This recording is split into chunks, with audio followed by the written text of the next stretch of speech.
welcome to another episode of the Paige Doodle Club. I'm Mike Paige, and today we are going to be drawing Frankenstein's monster. Don't be afraid to make mistakes. I did, in this episode, make a super obvious mistake, and right when I made the mistake, I caught myself, so I'm going to show you right now so that if you're following along step by step, you don't do what I did. I made his jacket open, but then when I made the buttons, I drew the buttons as though they were buttoned, which I demonstrate over here. So if you're following along step by step, don't make the lines through the circles when I do. I messed up. But don't be afraid to make mistakes. That's the fun of doodling. Let's get right into Frankenstein's monster. All right, we're going to do a basic Frankenstein's monster. To do this, we're going to start with a couple quick oval eyes. And I filled them in. I left a small circle or oval near the top that I left white as a reflection in the eye. Next, I'm going to do a letter C that face planted on itself for a nose. I like to look for really basic shapes as I'm drawing because I find that it makes it a lot easier for people to follow along. Especially I work with young kids, and for a 5 or 6 year old, if you show them a drawing and they want to copy it, it's very hard. If you tell them that it's a letter C, everybody can do that. So no matter what you're drawing, just look for a really basic shape hidden in there. Everything is made of basic shapes. So I'm going to give him a very flat mouth, slightly downturned at the sides.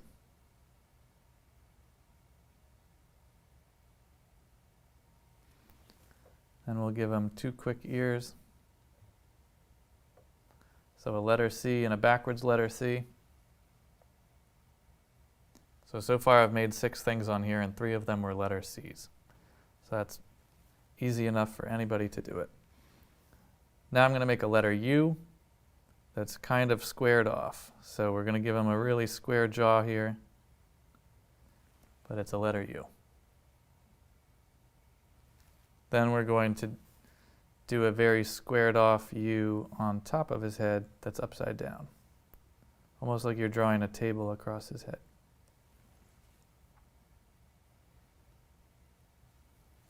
Inside of that, I'm going to make some hair. So I'm going to come up and in like that. And you can decide if you want to go straight across or if you want to have a slightly scalloped hairline like that. I think I would normally do it more straight across, but this time I'm doing it kind of the scalloped look. And then his hair can get filled in like that. If you're a little behind, you don't have to do that part right away. You can add that later. Frankenstein's monster usually has a scar somewhere on his forehead, so for that we'll just make a slightly curved line and then a couple very small lines or even dots on either side of that line. And much like a vampire, you rarely hear of Frankenstein not wearing a suit, so he might be reanimated, but he's still a sharp dresser. So we'll be putting him in a suit, but first we're going to make 2 quick lines down and then sort of a squared off backward C on this side and a forward C on that side. These will be the bolts in his neck.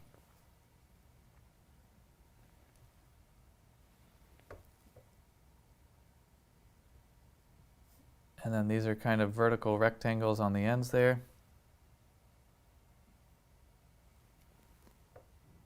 And we'll give him a smushed letter U, or kind of a bowl shape for his collar.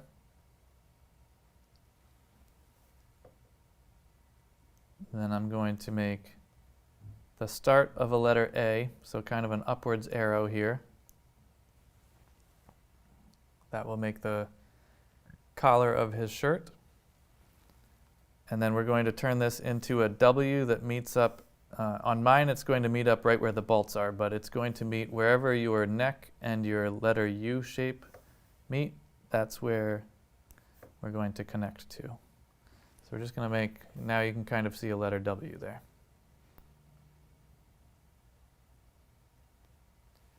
After that, I'm going to give him his shoulders.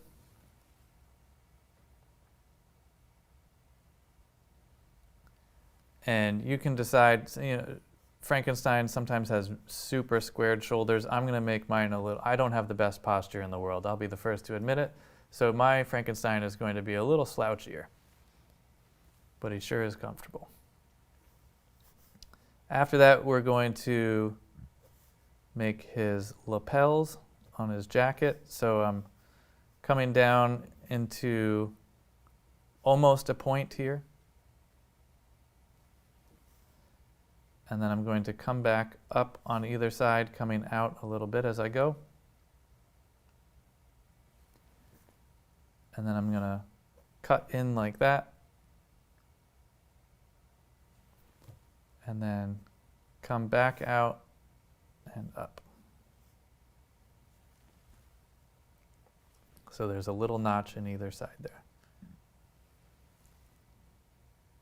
And then we'll make the jacket. I'm not going to have his buttoned, but you are more than welcome to bring it all the way together if you want it to be buttoned. I'm going to give him a tie too. I forget if Frankenstein's monster typically wears one, but my Frankenstein's monster is ready for his marriage.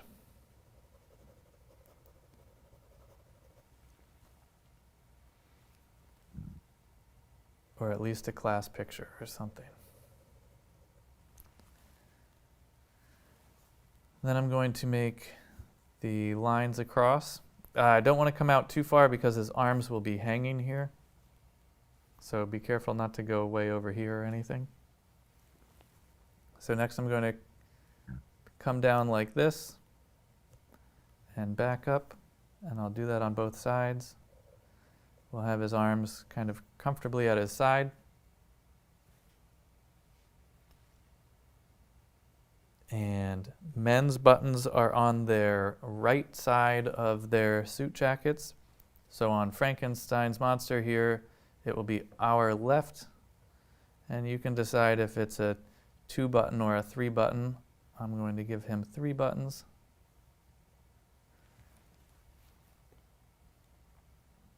Oh, I just messed up here. I drew it as though I had closed his suit because that's what I'm used to doing. Don't make these little lines if you didn't already do it. So you only want the button on this side, and on this side we'll make the lines. If you drew his suit closed, then his buttons will look like this with the circle and a line going through it. And that's what I'm used to doing when I do something like this with buttons. And I forgot that I made it open. But again, you can't be afraid to make mistakes when you're doodling. You just go with it. And then if you're spending more time at another time making a similar drawing, you're ready for it then. I'm going to give him his dress shirt cuffs poking out here. And for his hands, I'm just going to do, this is almost like a letter J. And I'm going to do the same thing over here, just backwards. Those will be his thumbs. And then coming down, this one's going to be kind of a U. These are all just sort of hot dogs. I'm giving them hot dog fingers here. So there's the first finger. And then the next one, you don't have to make the whole thing, only half of it. And the next one, same thing, like that. Like that. And then I'm going to give him some pant legs. Again, if you watched the vampire video, I showed 2 different ways of doing legs. One way is to just kind of do this and connect the legs with a rainbow shape. That's a very simple way. It kind of gives a lot of personality because it's like, why is all this detailed? And then you just did next to nothing for the bottom. You can decide if you want to do that. If you look at that and you say, Mike, I really don't care for that, that's fine. If you want to make regular pant legs, you can come up like this.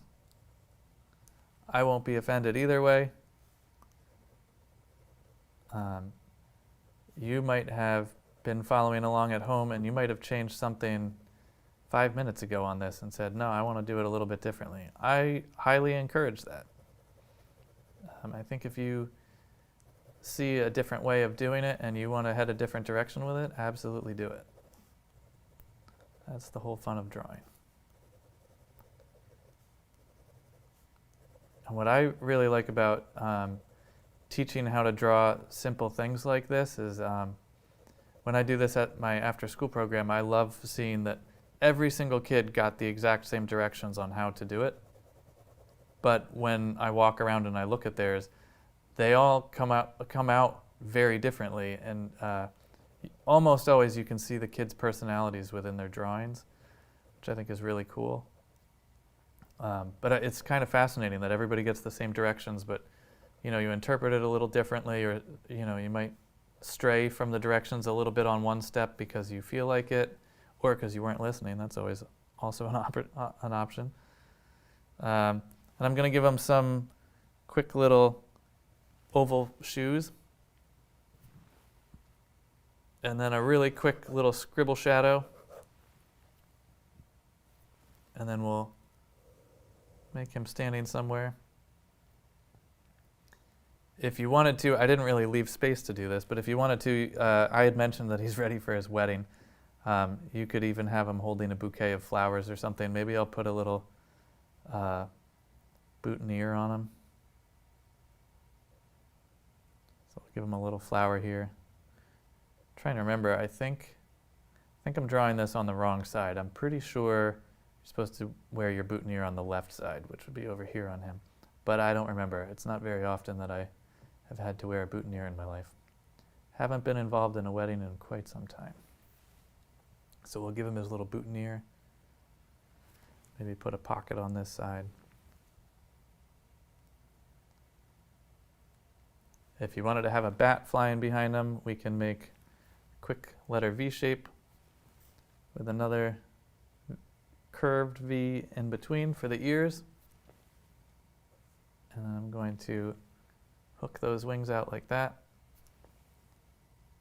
And then we'll make that classic shape of when you're drawing a seagull flying, sort of that smushed, rounded letter M shape. And color it in, you've got a bat. Nice and simple. All right, so here's our finished Frankenstein's monster. We added a boutonniere, so he's dressed up, ready for whatever's going on.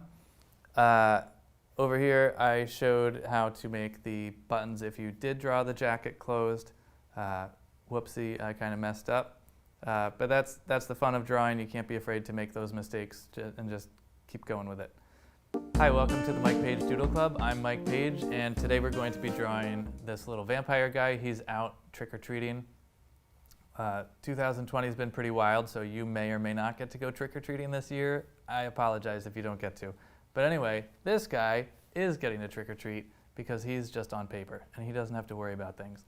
So follow along. I'm going to show two different ways of doing the legs. So if you don't like what I do initially, hang on 1 second and you'll see how to make the pant legs. Don't be afraid to make mistakes and have fun. Let's get right to it. I'm going to start my vampire with two little oval eyes. I like that. And I kept them fairly close together. They're, if you flipped one sideways, the other one's about that length apart. The height of this eye flipped sideways is where the next one is. Then I'm going to put a letter C on its side for a little upturned nose there. And after that, I'm going to make the mouth. You can make it a slight smile. I'm actually going to give it a slight frown, I think. So pretty much just a straight line across with a very slight downward turn on either end. And right under that, I'm going to put two letter V's to make the fangs.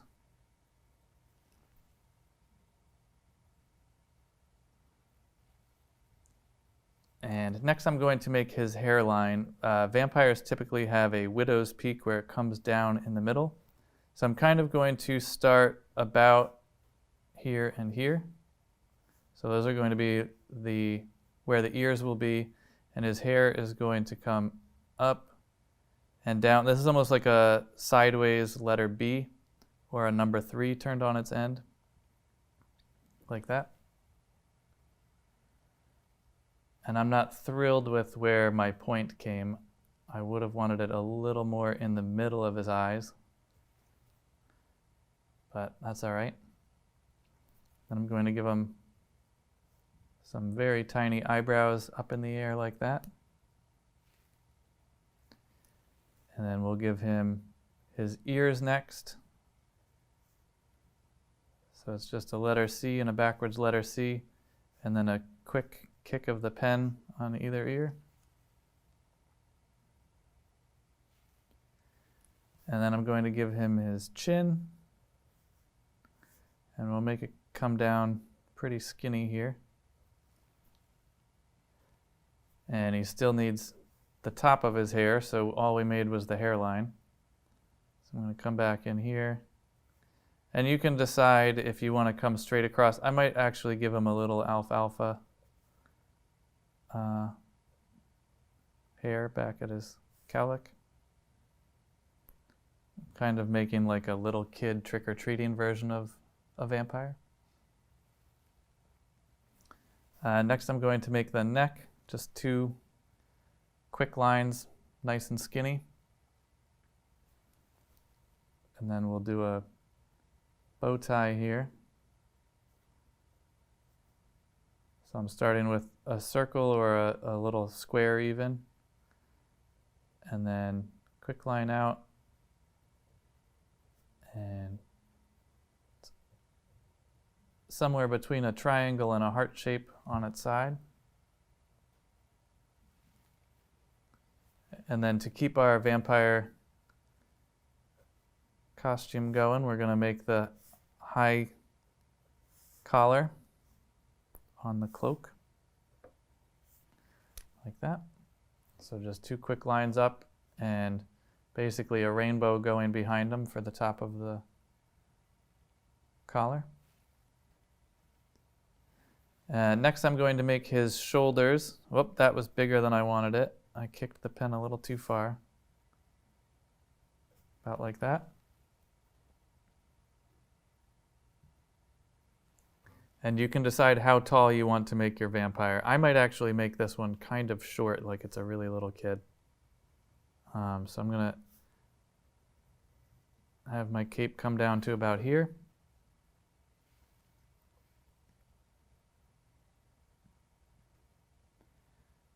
And you can choose if you want the cape closed in front of him where his arms are hidden. You could just make 2 vertical lines right here and then connect over to the edges.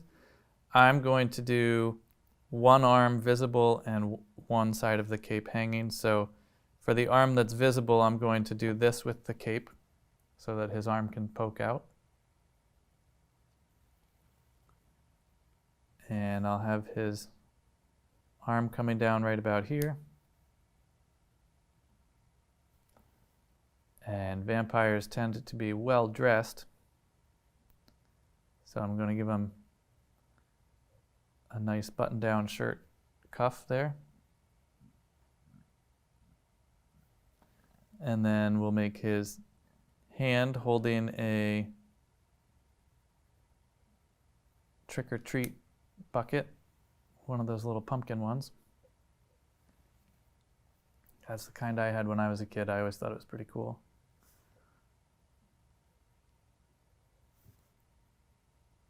All my friends used pillowcases which held a lot more candy, so kudos to anybody that's out there doing that.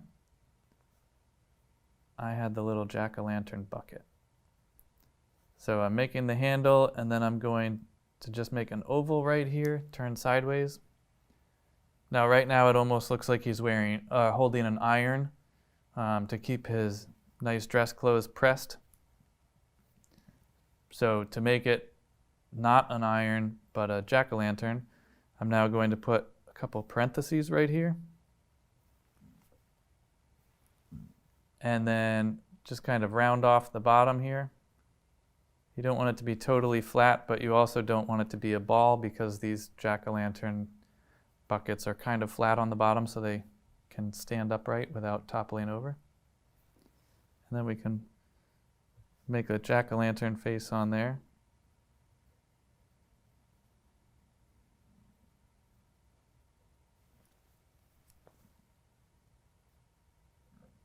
Mine that I had when I was a kid, this was colored in black, so that's what I'm going to do there.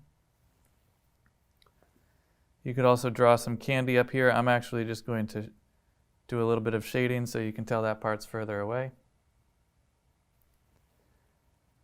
So that was the hard stuff right there, that hand and the bucket. So now that that's done, the rest will be a piece of cake for you, even though we're supposed to be collecting candy. So we're going to make a straight line down for this cape and then connect it. And next we'll do his legs. So I'm making 2 lines like that. You can decide if you want to give him pant legs or just give him little tiny toothpick legs. A lot of times I will make legs like this, where he's just kind of teetering on nothing. I like making legs like that. They're kind of inspired by Oliver Jeffers, one of my favorite illustrators. He doesn't even do this much. He would have stopped after those lines down. That would have been the legs. He does a detailed head next to nothing on the torso, and the arms and legs are just little noodles, which is pretty fun. So you can decide if you like that look, great. If you want to make actual pant legs, you can do actual pant legs.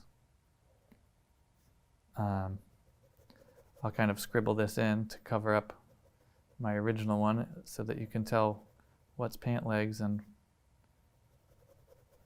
what's not. If you did the little toothpick legs, you can leave it as just that. If you did pant legs, now you're going to need to draw shoes too. We can just do some quick little, those are kind of like Charlie Brown feet. It's just a quick oval. It's almost like a small Italian bread loaf for a foot. And then we're going to finish his cape back here. And if you made his cape lower than where his legs are connecting, then you want to make sure that it continues behind him like that. And the only other thing I'm going to do is make a little mark here to separate his arm from his torso. And if you wanted to make some buttons going down here to separate it a little bit, you could do that as well. And then he just needs a little bit of a shadow. I'm just going to kind of do a quick squiggly shadow and then put a line behind him for the ground. You could make him standing at a doorstep or put some trees behind him, whatever you want. You could also make some bats. So I'm going to start with kind of a letter V, then a smaller letter V for the ears. And on this bat, I'm going to then turn my V into kind of a letter M. And then we'll do a couple, that's almost like drawing a seagull far away. If you've ever done that, I'm sure you have. So we'll make a couple of bats flying around him. If you're drawing several bats, it's kind of important to draw each one a little bit differently because they'd be at various stages of flight. So this is going to be the ears of the next one. So I started with this inner V shape.